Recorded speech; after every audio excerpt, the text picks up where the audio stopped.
Okay, I want to thank everybody for coming tonight. I promise not to be too long-winded. I'm actually used to doing these kind of things in about 10 minutes, so I'm not sure if I can even talk as long as I'm scheduled for. But I'll try, and we'll have plenty of time for the audience. I'm pretty impressed that people have come for this. Washington is not a city known for its intellectual curiosity. And so this is the kind of series. Nobody is being paid to be here. And, you know, most of the time in this town, you have even press conferences and you could say almost anything. And people are always just thinking, well, how can I use this? How can I spin this? But what I've found in these kind of lectures, seminars, discussions is that there's more of an interest in just finding out what's really going on.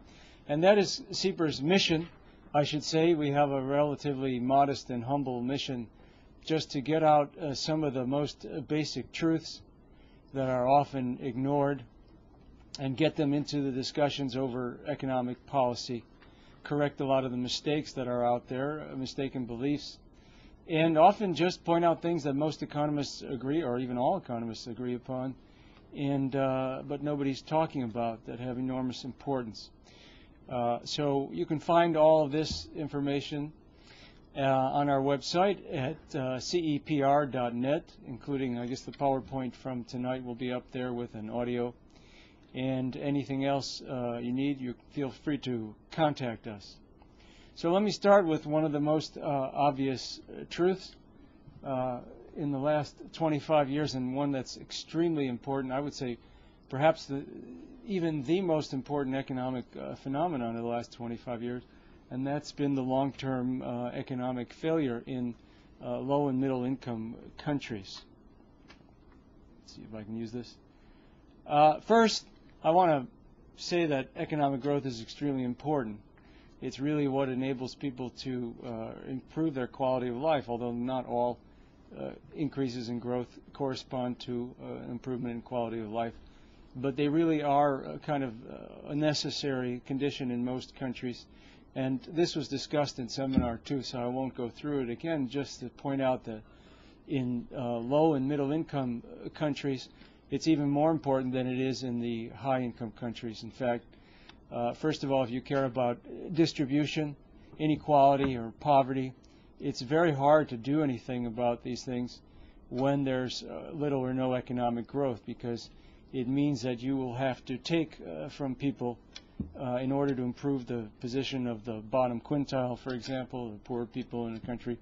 If the economy is growing, there's at least a chance you can take the new income and make sure that the poor people get a larger share of that new income and wealth, which is hard enough. But if the economy is not growing, you have to actually lower the living standards of people who already have that income and wealth. And that's very hard generally to do without violence, or even with violence. And so that's why, it's one reason why people who care about economic and social progress do care generally about growth. Now, in terms of what we're talking about, the basic measure we're going to use is gross domestic product, GDP, per capita, or per person, which is roughly the same as income per person. And the reason we use per person is because if your economy grows simply because you have more people, that doesn't really make your population better off. So this cancels out the effect of population growth, and what you're really looking at is productivity increases, and in some cases some increased employment as well. That's raising per capita income over time. Now, income does go up over time, and in fact over time you also see, over any long period of time, you see improvements in health outcomes and education and life expectancy and infant mortality and child mortality and so on. But in order to evaluate what's happened over the past 25 years, you have to have a benchmark. So in other words, if you don't, and this is something mistake a lot of people make, they just say, well, things are improving. Well, that's not really the question. The question is how much, right? And so in order to have a benchmark, we just compare to previous decades, and you'll see it's a fair comparison that we're making here.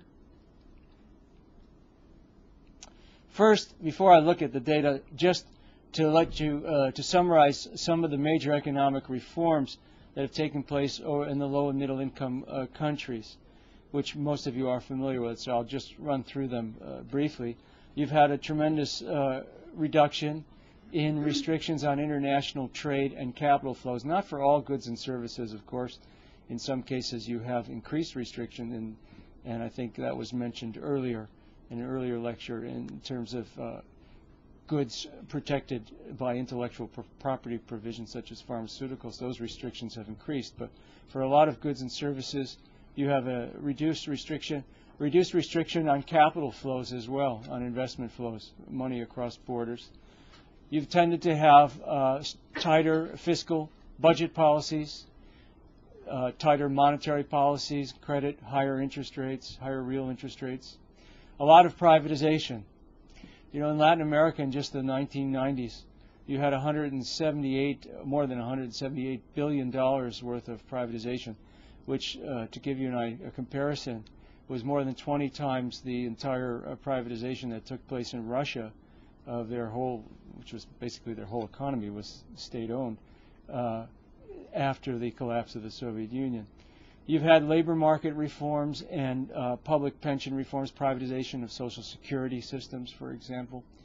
There was a conscious effort by the World Bank, for example, to support these reforms and privatizations. And in fact, most of these reforms, I should mention, were very much supported by Washington, by the U.S. Treasury Department, by the IMF, the World Bank, other multilateral institutions that the United States is a predominant player. And that's why some people have referred to some of these as Washington Consensus. They have a lot of different names: liberalization, globalization, neoliberalism is the term that's most popular in Latin America.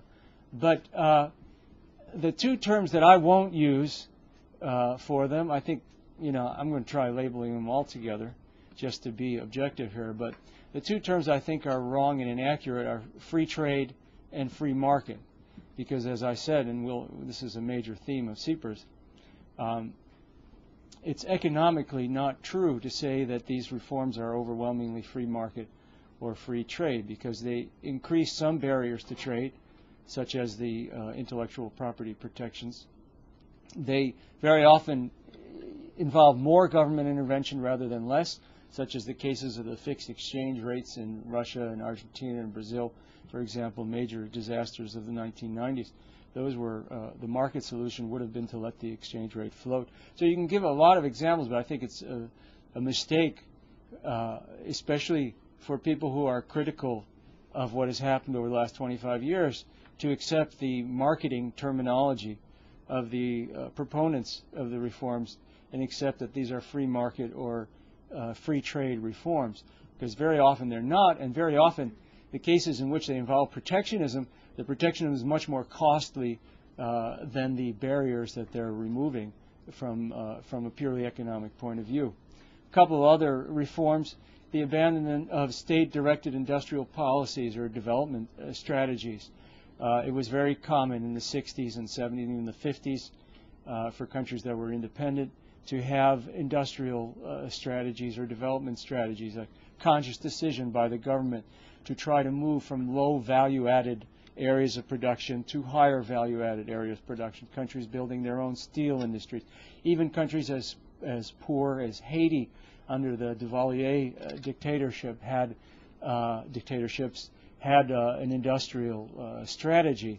And so this has largely, not completely, but largely disappeared. The final change has been the increased accumulation of foreign exchange and foreign reserve holdings, because countries have been more, because of the opening up to the global economy, the countries have had to keep more foreign exchange, and that turns out to have a cost as well, and probably contributed to the reduced growth. But right now, we're not, until the end, we're not really going to try and look at the causality. We just want to make it clear that certain reforms have happened, and in most of the press and the media, these are generally seen as positive, and is having produced positive results.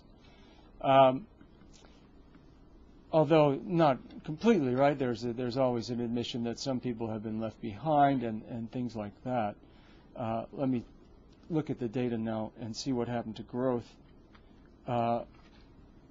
Over the last 25 years, there's been a sharp slowdown in economic growth in the vast majority of low and middle income countries. And here's the countries for which there is data divided into quintiles. And what we did here was we just ordered them into quintiles by, in this case, the variable is per capita income, income per person. So the poorest group at the top you can see is countries that started either the 1960s or the 1980s at a level between income per person between $355 and $1,225, all the way up to the top range, which is between a little over $9,000 and $43,700. Now, the idea here is to see what happens to all of these groups, and I want to explain. This is probably the only slightly complicated part of this discussion, and that is we don't want to look at what happens just to the same countries over time. So we don't want to say, okay, here's 5 countries, Brazil, India, Argentina, and a couple others, and say what happened to them in 1960 to 80, and then what happened to them from 1980 to 2005, because that would tend to show a slowing down in very many measures, just because it's harder to make the same rate of improvement. Now, it's not always harder in terms of economic growth, but it does get eventually. Certainly, you wouldn't expect the rich countries, for example, to grow as fast as the developing countries.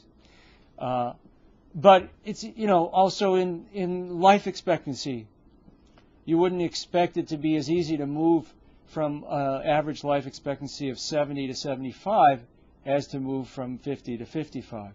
So by saying, okay, if you look on the left side, the blue bars, is that what color they are?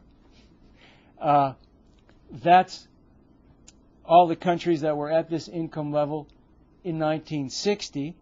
And then we're comparing to all the countries, again, adjusting for inflation. These are constant dollars and 2,000-year dollars. All the countries that started out in 1980 at that level, and say, well, who grew faster, okay, or who progressed more in the other indicators, as we'll see. And so this is a fair comparison. If anything, it really biases it towards finding a better result in the second period, because in the second period, countries are starting out with all kinds of technology and knowledge, the world has at least, and they in principle should have access to some of it, that didn't exist back in 1960. So if anything, we would expect, all of the things being equal without policy changes and other things, we would expect to find a better result in the second period. But as you can see, we find the opposite for growth, a very sharp fall off in growth for all of the 4 quintiles. The top quintile is not really rich countries, by the way. It's starting at 9,000 per capita. So you have a fall off even there, and it's mainly because of the middle income countries in that quintile. All the way down, the only one you see improvement for is the bottom quintile, and that disappears if you without India and China, for example. And even though India and China in this data set are only counted as one country, they're not counted any more than any tiny little country, okay? Because we're just counting one country as each data point, all right? Every country counts the same. And there's a reason for that, because policy changes were made in a lot of countries. And so we want to know, did they succeed? In how many countries did they succeed overall? Or where did they fail? And assuming that policy had something to do with this. And you can see an enormous drop-off. And just to give you some example, if you look at the quintile second from the bottom, for those who aren't used to dealing with growth rates, so you have a fall-off between 2.4% growth in the first period to 0.7% in the second period. And that makes a difference The difference in those two rates of growth is the difference between doubling your income per person in 30 years versus doubling it in 99 years. So these are big changes. This is a big, profound, terrible thing happened in the world, even though it hasn't gotten a lot of attention, as I'll get to in a minute. Let me get to the next one here. This is Latin America from 1960 to 80 and from 80 to 2000. Pretty drastic change. Just income, the growth of income per person, cumulative. So 82% growth rate during this period for Latin America and the Caribbean as a region, and 9% from 90 to 2000. Now this is different from from 1980 to 2000. This is a little different from the other graph because this is looking at the same group of countries, but nonetheless it's still a profound change, so drastic that it's had an enormous political impact. Let's take a look at the decade by decade. You can see it this way as well. You can see even the 50s were okay, the 60s and 70s. And the 60s and 70s were not great by world standards. They were just they were good, very good. But not compared to the Asian countries, for example, which grew much faster, the successful Asian countries. And South Korea, for example, much faster than this. But you can see what happened. The 80s was called the lost decade. Negative growth, 7% negative growth of income per person, and a terrible disaster. Then the 90s, you have growth, but it's only about half the rate of the previous decades. And here we are, more than half of the current decade is over, and we've got only 1% growth per capita, despite the fact that last year was pretty good. So it doesn't look good for this decade. This is probably going to be another really bad decade. And for Latin America, it's almost certain, as a matter of fact, and as compared to the past. And just again to emphasize the difference this makes, you know, Brazil would have European living standards today if it had just continued to grow at its rate that it grew prior to 1980. And Mexico doubled its income in the first period and has not grown very much since 1980 by comparison, very, very little compared to the first period. And so these are big changes, and they're providing a lot of, I'd say they're causing political revolts throughout the region. You've had now several elections in just the last 6 or 7 years in Argentina, Brazil, Venezuela, Ecuador, Uruguay, and now you have the leading candidate. He's got a 10-point lead in Mexico for next year's election, is Andrés Manuel López Obrador, who is running also against what they call neoliberalism and talking about the 25 years of economic failure. Now, in all these cases, presidential candidates actually ran specifically on this issue, said that there had been a long-term economic failure, and whether they did it or not, they pledged to find a new way, a new economic model of some sort. And I think this is just going to continue to happen because people just don't live this long indefinitely with so little economic progress. But here, you don't really hear much about this. I actually did a Nexus search prior to coming here, and for all the articles in the last 5 years that at least mentioned this growth failure in Latin America or worldwide.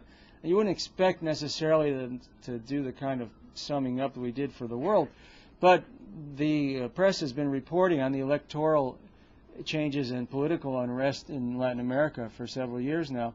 And there's only been, in the 5 years, 25 articles total in the major press, including the British press, which probably had most of them, or a good part of them, that actually describe this or mention it, you know.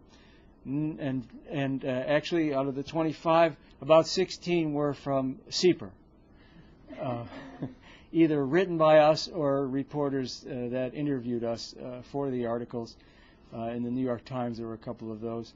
And so you really, it just has not gotten to the radar screen. And as you'll see on our website, we wrote another paper just a couple of weeks ago where these graphs are mostly taken from, called the Scorecard on Development, 25 Years of Diminished Progress. We wrote one 5 years ago that was, the subtitle was 20 Years of Diminished Progress. The question is, are we going to have to write another one at 30 years? That remains to be seen. Okay, before the media starts to really take notice of what's going on here. Now, as you would expect, because of the growth is so important to human well-being, you would expect to see a decline in progress also on things like health outcomes and education. And we don't have measures of everything that you would expect to see changes in. It would be good if we had some measure of environmental degradation as well, but we don't. So we looked at the data that is available, and you do see this. This is life expectancy at birth. And again, the countries are divided into quintile. Across the top, you can see the ages, the life expectancy range. So the bottom group is countries where people started the 1960s with a life expectancy in the 31 to 44 range, and the next bar over is the ones that started in 1980 in that range. And by the way, at the bottom of the graph I haven't mentioned, but you see the number of countries in each period. Now this changes. In these graphs it mainly changes because there's progress in the first period, so you see a different grouping, more towards the higher end. For example, you see 50 groups, 50 countries in the top 69 to 76 range in the 1980 to 2000. What does it go to? 2002 for this data, and only 16 countries in that range in the first period, right? So there's progress in the first period and some progress in the second period, but because of the progress in the first period, you see the country numbers change. In the very first graph we looked at, you had different numbers in the different groups for that reason, and also because there are some countries for which data is only available from 1980 to 2005. Yes? I was curious in that first graph whether the difference in the number of countries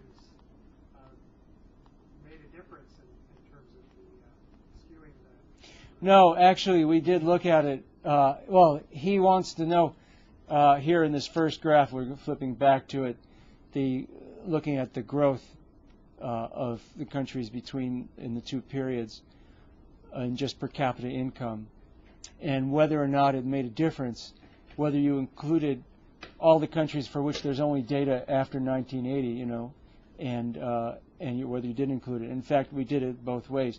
The more fair way is to include all the data, and so that's what you see in this graph. But if you take them out, it doesn't change the story, except for the bottom quintile no longer shows an improvement. Yes? On that same graph, what happens if, because the last column there's like $33,000 different, 9,000 to 43,000. Yes. What happens if you split it, 9,000 to 25,000? Well, split it in two. We didn't do that. Yes. So the question is on the highest quintile from 9,000 to 43,700, what happens if you split it up between the high-income countries, like European level would be about 20,000, for example, and up and below that. And yeah, there is a difference. I think I mentioned it earlier.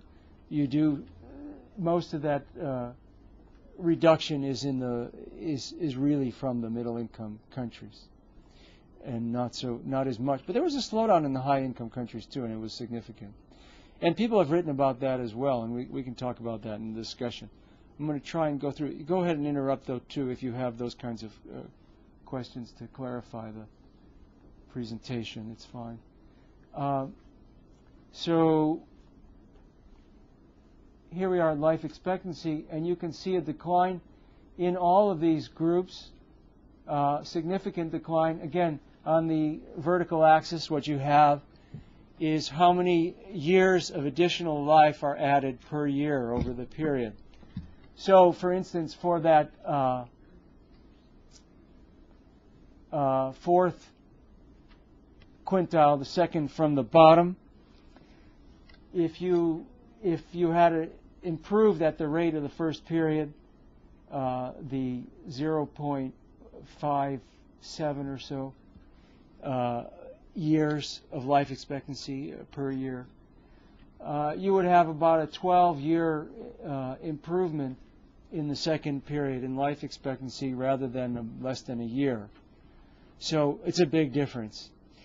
And you can see the differences are significant in all the groups except the top group went the other way. And that's, again, mostly driven by the rich countries.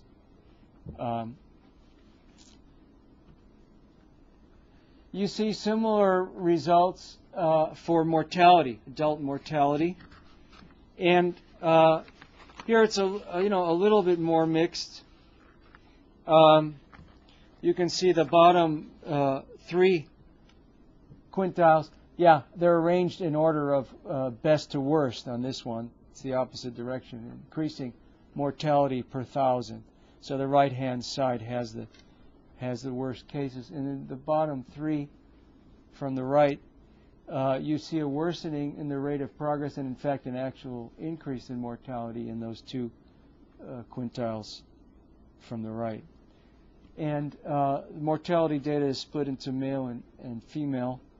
They don't have a total number, but the story is similar for female mortality. If you look at child mortality, again, arranged from left to right, you have, again, a slowdown in the rate of progress pretty much across the board. Increasing, of course, in the poor countries with the higher rates of child mortality.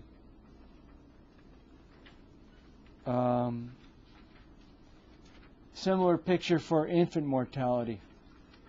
Again, very significant decline in the rate of progress. Public spending on education also declines pretty much across the board.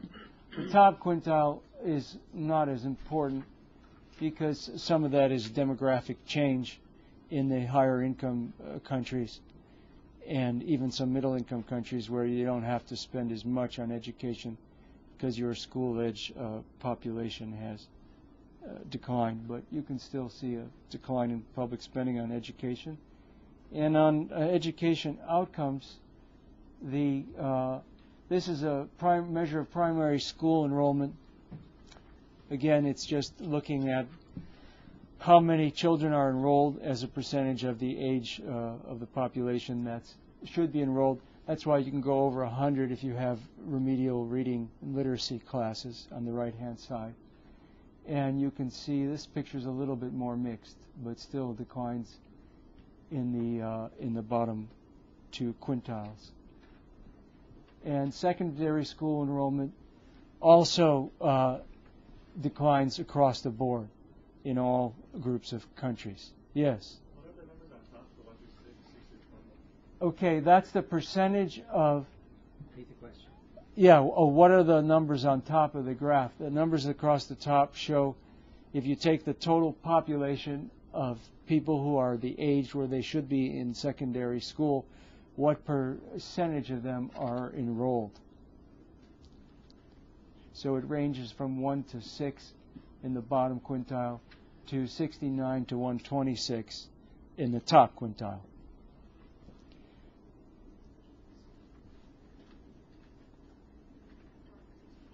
Okay, yes. Just another clarification about your top axis. If you go back to the mortality charts for a minute, what's in the top axis there? What are the units? Yes, sorry.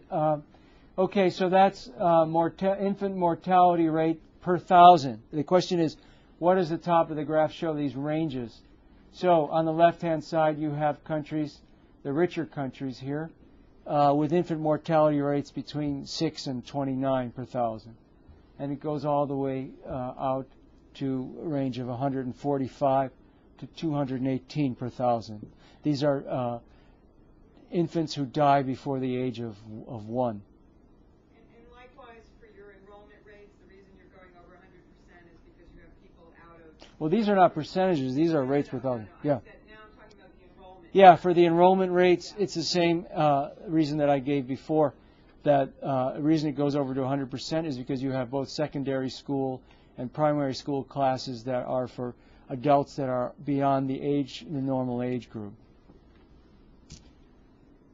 And the decline in those, by the way, in that top category is not necessarily a bad thing. You can just have fewer people who are in need of that as time goes on. So it's really the other 4 quintiles that matter for those. Okay.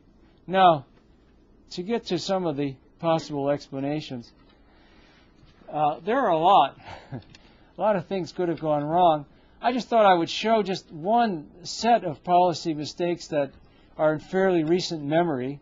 That's, people here might have read about in the newspapers even when they were happening, although some of them weren't even described in the newspapers, as you'll see in a minute. The first one was, look what happened to Argentina from the second half of 1998 through 2002. There was a depression, and you can see that on the graph. That trend line is drawn pretty modestly based on fairly slow growth in the past. It goes back to 87, so there's some bad years in there. So nothing's exaggerated. Also, you can just see where it peaks at 100. So that's 1998 is where it's drawn to 1998 equals 100. Look at how far they lost, almost about 23% of their income per person in these 4 years. It was quite a disaster in Argentina, and the majority of the population fell below the poverty line in a country that really had fairly recently the highest among the highest living standards in Latin America. And so it's pretty easy to tell the story here, of the policy mistakes that contributed to this disaster. Probably the worst was the continued maintenance of the convertibility system, which was where the Argentine peso was pegged to the U.S. dollar at a 1-to-1 rate. It became overvalued, especially as the dollar became overvalued. And then you had a series of financial crises in the world that caused outflows of capital and instability in Argentina, starting with the Federal Reserve raising interest rates in 94 to 95, which caused the Mexican peso crisis. And then there was the Asian financial crisis, the Russian crisis, then it spread to Brazil. And each time, Argentina was just kind of caught in a trap because of the policies they had adopted, the fixed currency, the free movement of capital in and out of the country, the convertibility system, which meant when the capital went out of the country, it actually shrank the money supply in the country. So that, then they adopted high interest rates and budget cutting, partly as requirements for support from the IMF and the World Bank, which, by the way, had a major role in this particular failure, although they kind of try to deny it now and say it was all the Argentine government's fault. But it had quite an impact on people there in terms of their attitude towards the United States. One of my favorite stories, which I saw on TV there was a show there called Caiga Quien Caiga, which means kind of let chips fall where they may, and Michael Moore type of camera work where they follow people around who don't necessarily want to be on camera, and they went after the IMF rep at the time, who was Anup Singh, and they confronted him in his hotel room and with a set of plastic vampire teeth, and said, "Excuse me, we think we found these in the back of President Dualde's neck, and we think they belong to you." And attitudes towards the United States really plummeted there, because they did see And that's not to say that it was entirely just the IMF and the World Bank. But another policy that contributed to this as well was promoted by both of them, and that was the privatization of their Social Security system, which took a lot of revenue. In fact, the lost revenue from privatizing the Social Security system in Argentina was accounts for, and plus the lost interest from that accounts for virtually the entire federal budget deficit of Argentina all the way to 2001. So that's one of the reasons why we didn't do that here, because nobody could come up with a way to replace the lost revenue when you create individual accounts or privatize the system. So anyway, that's just one example. I could go on for a long time, but again, you can see policy mistakes contributed to that. Russia. Now here's one where I have not seen in the last 10 years any articles in the. I think there was one in the Washington Post that really described and talked about this particular growth disaster. And this is the worst in probably the history of the world without a war or a natural calamity of some sort. You don't find anything quite this bad. Over 40% drop in per capita GDP. You had the number of people in poverty in Russia increased from something like 2 million to 60 million. Massive, terrible disaster. And very little, there's been very little in the press here in describing it. And here again, it's not hard to see some of the policy mistakes. You can argue about it. Obviously, there was a transition taking place. And some people would say, well, that's just the inevitable cost of transition to a market economy. But then there was right next door China, which seemed to manage this transition while having the highest rate of growth in world history. So clearly, the counterfactual shouldn't be set so low. And in fact, this is a low trend line we have on there. That's based on the 1980s growth, which was a very bad decade for the old Soviet Union and for Russia. And so you see there was a huge drop-off. And look, they're just now this year reaching the level of income per person that they had back in 1990. So quite dramatic. Some of the policy mistakes that I think you can identify in retrospect. They rapidly decontrolled prices. In 3 months, they had a 520% inflation rate. Then they slammed on the brakes and caused a depression with monetary policy and fiscal policy. And they had a very rapid privatization. About 3/4 of the industry was in non-state hands within a couple of years. And they had the architects of this transition seemed to think that you just had to basically get rid of the existing industrial productive infrastructure and just get foreign investment to replace it. And of course, the foreign direct investment never came. So there were a whole series of mistakes that really plunged this country into a state where most of the transactions a few years ago, as late as probably 98, were taking place in through barter. And you notice, by the way, it didn't really pick up until the final part of the old system of reforms, which was the fixed exchange rate. The ruble was tied to the dollar. That collapsed in 98, and that's where you see finally the economy begins to grow again. So definitely, again, people could argue about what is the counterfactual. Some of the changes are obviously good. Some privatizations are good, for example. Some openings to trade are good for the economy in all of these cases, right? But clearly, some set of reforms was introduced in a way that was extremely harmful. Asian financial crisis, another example. These countries were in better shape and recovered a lot faster, although not Indonesia. As you can see, it was fairly recent that they got back to their 1996 or 97 pre-crisis level of per capita GDP. They were hurt very badly. and that's a big country too. But the overall, again, policy mistakes. You had a decontrol. I think this is even recognized now by some of the people responsible for these policies. The liberalization of capital flows, which was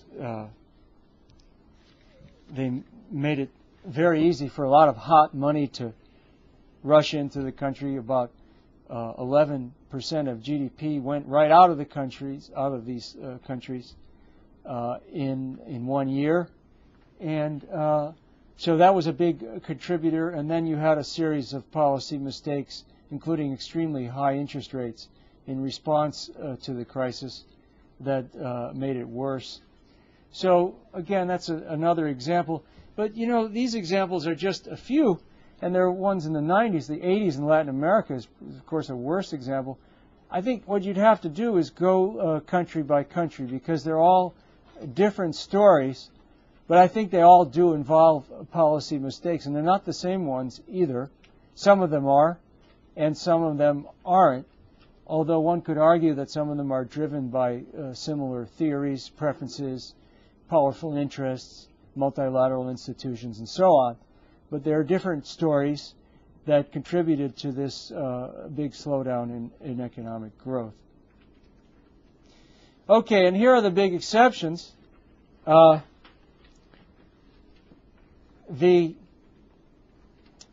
and India, and these are countries which together have close to half of the population of the developing world, and they did much better in the second period. China especially. This graph doesn't completely dramatize it. The 7.1% growth rate in the 1980 to 2005 period for China translates into a six-fold increase in per capita income over that period. One of the most successful, or one of the fastest periods of growth in history.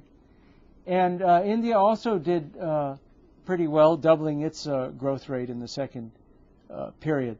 Now, sometimes people point to this, and there's two arguments that you hear. You know, one is, well, this is most of the developing world, so we've had a big success. And there's a couple of things wrong with this argument. One is, from a policy point of view, if you have a set of reforms that's introduced into 80 or 90 countries, or however many, and it succeeds in 2 or 3 or 4 or 5, you know, that's not a success, even if the 2 of the countries happen to be really big. I mean, we're lucky in that sense that these 2 countries did well. But on the other hand, the second thing that's wrong with the argument that this is an example of the success of the reforms of the last 25 years is that the story is a very different story than what happened in most of the low and middle income countries in terms of reforms. And here's just a short list of some of the differences. You see China liberalized trade after it could compete in world markets as late as 1992. They still had an average tariff over 40%. That was about 4 times the rate that Latin America had before it started liberalizing in the 70s. So that's one thing they did. They had a very gradual and careful transition. They used pilot projects and special enterprise zones in the 1980s to see what would work and what didn't, to experiment with foreign capital and technology. And they had a gradual liberalization of prices, by the way, not the total decontrol that you had in the shock therapy of the former Soviet Union. So there are a lot of policies that were very different. They didn't dismantle the state sector either. As late as 1996, you still had 75% of urban employment was in the state-owned and collective enterprises. And even today, I think it's still about a third. And of the urban jobs are about a third of the urban jobs are still state and collective enterprises. And they were careful about it. And they avoided a lot of the mistakes. They still, of course, protected their economy, controlled the exchange rate, very strict controls over currency flow still today, even though they decided to, a few months ago to make a marginal change in the value of their currency. It's still very strict controls over their currency, which again may not work in other countries. Clearly the fixed exchange rates in the other countries we just went through didn't work, but it worked for them. So that's the, and we at CEPR don't have a formula. We're not like the IMF and the World Bank. We don't say, this is what a country should do, because, I especially believe that it really is different. What policies succeed. I mean, look at exchange rate policy, for example. That's one of the most basic questions of macroeconomic policy, and there's still no real there's no agreement among economists, and there's no clear indication for most economists, at least, of what the best exchange rate policy is. It really is going to depend on other things. But we can go into more of that later. I should just wind this up. Some of the other things that were different, their banking system is still dominated by state-owned banks controlling 60% of it. The government actually uses and shapes foreign investment in accordance with these development goals. They have all kinds of performance requirements on them, some of which are now being prohibited in the WTO agreement. So these are the kind of things that made it China very different.